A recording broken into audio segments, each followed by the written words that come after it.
সালাম আলাইকুম।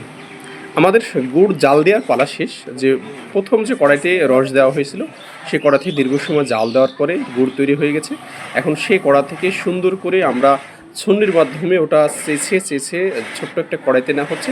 এখানে বেশ কিছুক্ষণ রাখা হবে। এই গুড়টা খুব সুন্দর করে মিক্স করে নেওয়া হয়। সাধারণত মিক্স করে দিলে এটা পাটালিটা খুব ভালো আসে। আপনি দেখেন, হয়তো আপনার ভিডিওর মাধ্যমে আমি জানি না কতটুকু আপনাকে দেখাতে পারতেছি, যে এটা একটু কালারটা শুধু দেখেন যে কেমন সোনালি কালার ধারণ করছে। মানে শীতের প্রথমের দিকে এই গুড়গুলো যে এত টেস্টি হয়, মানে আপনি যদি একবার শুধু এর স্বাদটা নেন, আমার মনে হয় না যে আপনার বাজার থেকে আর চিনি কিনে খাইতে ইচ্ছে করবে। আপনি একটু ভিডিওর মাধ্যমে দেখেন যে গুড়গুলো আমরা কতটা চমৎকার করে আপনাদের জন্য রেডি করার চেষ্টা করছি।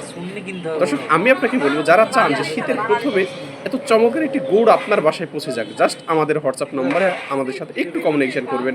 আমি সর্বোচ্চ বেস্ট কোয়ালিটির গুড় আপনাদের কাছে পৌঁছে দেওয়ার সর্বোচ্চ চেষ্টা করবো। যে দেখেন, গুড়টাকে আমরা এখন নেড়ে নেড়ে নিচ্ছি।